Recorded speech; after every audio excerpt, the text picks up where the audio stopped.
There's been a rather large kerfuffle of sorts going on surrounding Baldur's Gate 3, and you may or may not have caught wind of this. But not too long ago, a developer on Twitter posted the following. As a TLDR, in the era of mega games, Baldur's Gate 3 is one of the largest attempted built by a specialized group of people using mature tech specially built to make this specific game, reinforced by invaluable mass player feedback and market validation ahead of its launch. This is not a new baseline for RPGs.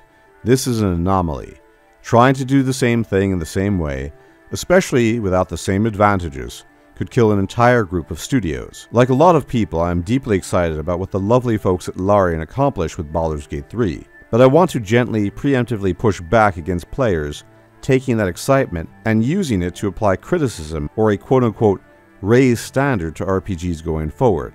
And this was followed by a comment made by none other than the legendary Josh Sawyer himself, one of the great luminaries of Obsidian. Great thread. The conditions under which BG3 was made are atypical. This is in no way a slight against the game or the people working on it, who are clearly passionate and talented.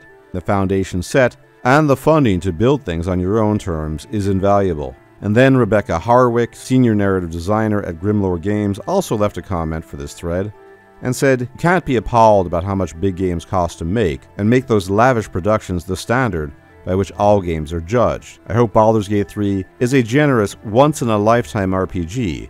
I hope no one expects a 10, 20, or 40-person team to make one."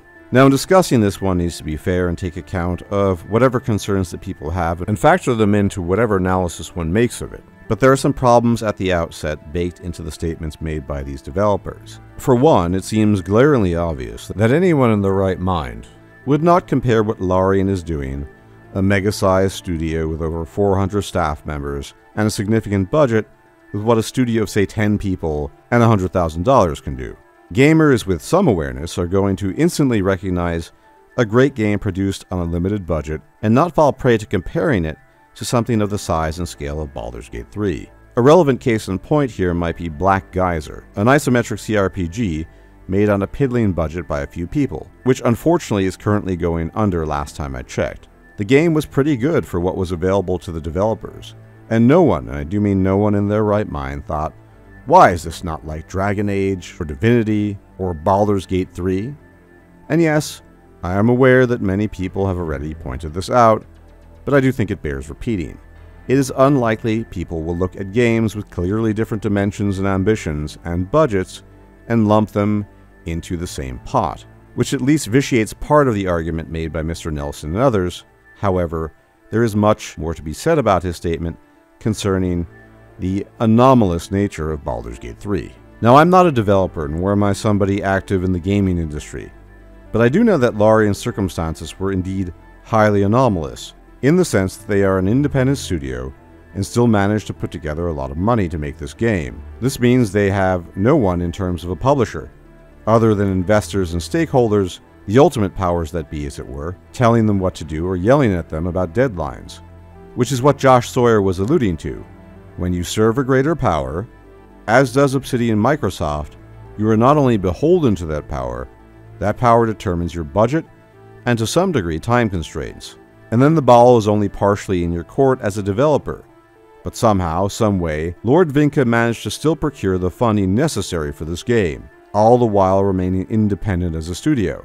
This is seemingly highly anomalous. But is it?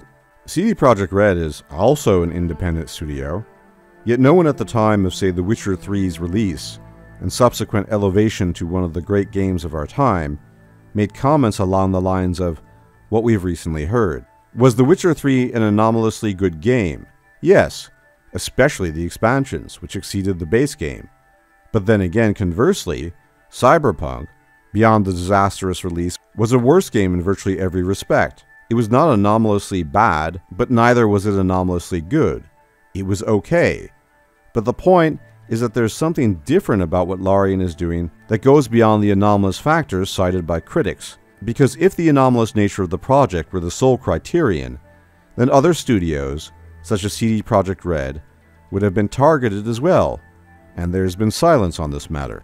But speaking of anomalies, you might remember the name of a studio called BioWare, now defunct, but many moons ago it produced what had been to date some of the, if not the best RPGs out there, and some of their games set industry standards going forward.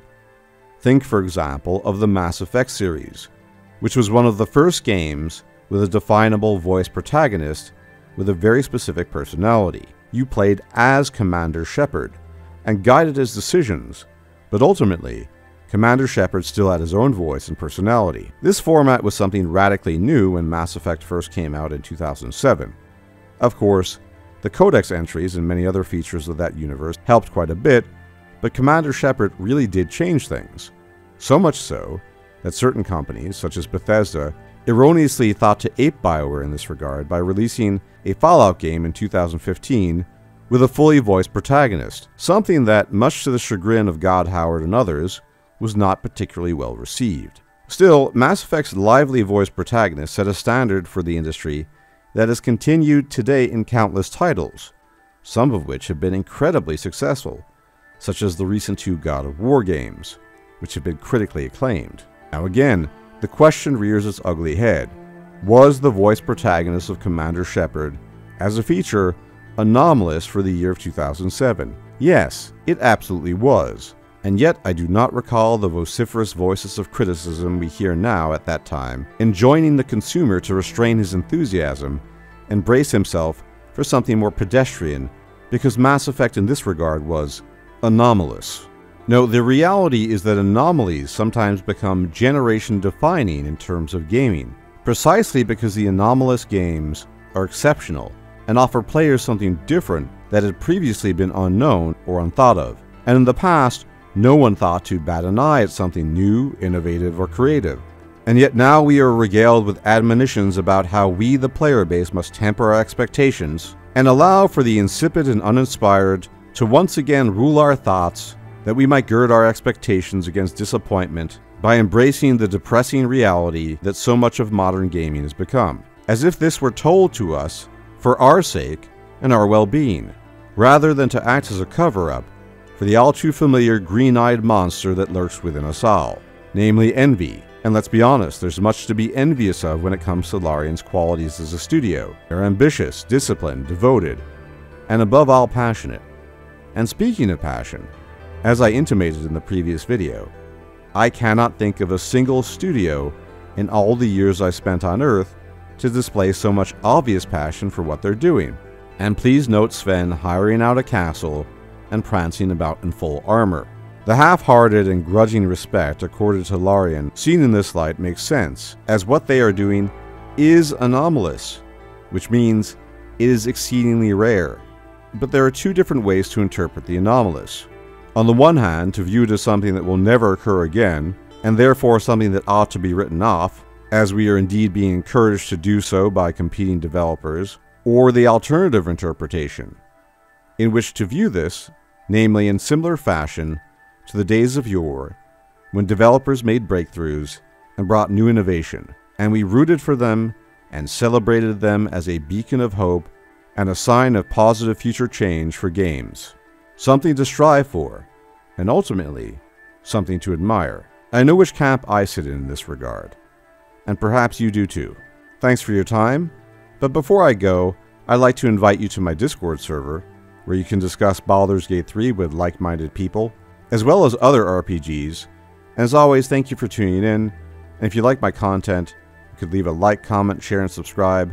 It'd be much appreciated, as it really helps out the growth of my channel, and I'll check you out next time. Take care.